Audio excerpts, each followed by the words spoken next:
Before we start really delving into voiceover and the gestures that you can teach to your students or clients, I want to take some time to look at the ways that you can modify voiceover and change the way it works for you. You can turn off and turn on some features and change some things to really customize how it's working.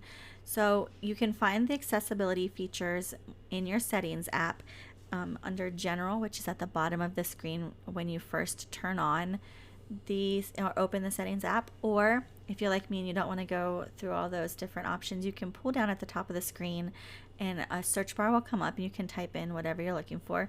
My settings crashed, so I had to open it again, pull down, typing in settings, and I go through these a little fast. I'm going to pause occasionally. So here you have the accessibility screen, and you'll notice that there are tons of different accessibility features that you can change, from voiceover, zoom, the magnifier, text size, motion, spoken content, audio descriptions, all the way down to physical and motor. There are some audio things that you can change for students who are deaf and hard of hearing. I'm going to look at the vision one specifically, actually just voiceover, since this training is voiceover specific. So when you're in voiceover, I'm going to press that. In here, you can turn voiceover on and off. You can change your speaking rate. When you go into the speech setting, you can change voices. You can add pronunciations for words that Siri, or in this case Samantha, is saying incorrectly. From time to time, you can change the pitch. You can turn off pitch changing. You can detect languages, and you can add new languages. So I'm going to go ahead and go through some of these things. There are a lot of different English voices, different dialects for English you can add in. You can add a lot of different languages in here too if you have someone who speaks multiple languages. In verbosity here, you can change the way that punctuation is spoken. You can turn off hints. VoiceOver is pretty verbose, and if you're annoyed with everything that VoiceOver is saying, you can turn off some of those features. So I'm going to kind of go through these things one at a time. Change your punctuation, speaking, turn off hints. You can change the pitch or turn off changing pitch when you're deleting things or capital letters, and all of those different features here. I like that you can have do nothing, play sounds, speak the actual words. There are haptics that you can add in and turn off. So I'm going to go back here in a second, after just giving you some time to look at all the different features that are on the screen here. Media descriptions, if you have a Braille display set up, it can show the media descriptions in Braille rather than speaking it. So we're going to go down here. Right now my phone in this case is in airplane mode, so that text messages and alerts don't come through and interrupt the video. So I'm going to turn that off. And then I just kind of want to talk about the screen before I start going through it.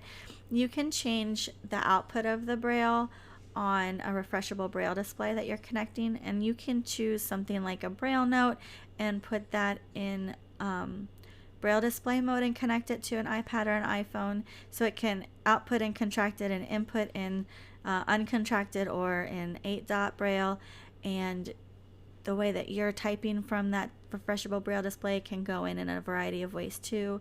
You can change where your status cells are to let you know what's going on. You can do Nemeth or UEB while you're in Braille mode. You can have an on-screen keyboard. You can change the way you navigate, whether your pages are going to pan or not pan, whether there's word wrapping, not word wrapping. And then if you have some people who press the keys on accident, you can change the alert display duration and key to bounce duration. So that's pretty interesting. We're going to go through some of these screens now. Or maybe I chose not to. I just chose to talk about them. For audio, you can adjust the speaking rate of VoiceOver, change the speech, change the verbosity, change the Braille and stuff. We're going to go kind of through some of those screens right now as I'm talking to myself. So you have the volumes, you have all these feedback features you can turn on and off for apps, for Braille, for text editing, for your system.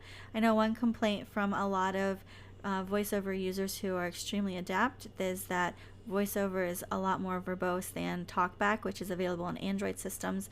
So we can teach our students and clients that they can turn off some of that verbosity. So moving on here. Here's something that's really interesting. So I'm going to go to the screen. For pretty much everything that you can do with VoiceOver, you can have a Bluetooth keyboard connected, and you can, if a gesture is difficult for your student because of some physical issues or it's hard to remember, you can add their own gestures in, and you can also see whatever keyboard shortcut is default, and then add your own keyboard shortcuts in there. So I have a one-handed typist, and it can be difficult for him even with sticky keys to use a lot of the keyboard commands.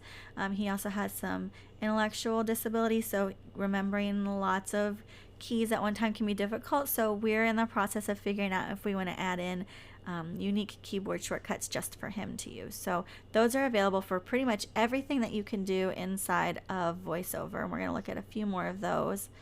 I gave myself here some time to talk, so I'm just going to pull up another example here. The one finger swipe right to move to the next item, which would be the arrow to the right, and you can add in something else if that's not going to work for your student. So here's another for labeling that you can change. And this is a pretty exhaustive list and can be overwhelming, so you don't want to start changing things right away. Then you have activities for programming your VoiceOver settings that you can change. Another pretty exhaustive list. This is all pretty in-depth advanced stuff, so that's why I'm not going too much into it. I'm just showing you that you can add things to your rotor option here, and remove things if you only want to have a couple different options available. Right now I have like 10 or so things enabled. Your rotor actions right now mine are set up to change the home screen. You can change your typing style and the amount of typing feedback you get, as far as if it's going to read words, characters, both, or nothing. And you can change your modifier key if you have someone who doesn't like the default modifier keys set up. So we're getting close to the end of all of our features on here. I just want to show you the whole screen one more time. I'm going to pause the video. I'm going to go back now. So we really only just looked in the last 7 minutes at VoiceOver options, but just know that there are so many features available still for Zoom, magnifier, the way that the text is displayed, the motion for the phone or iPad, what content is spoken, and then the options for audio description. So if you have any questions and want to reach out to me and ask about VoiceOver things or whatever, I'm always available to help chat and problem solve, and we can make the iPad work for almost anybody.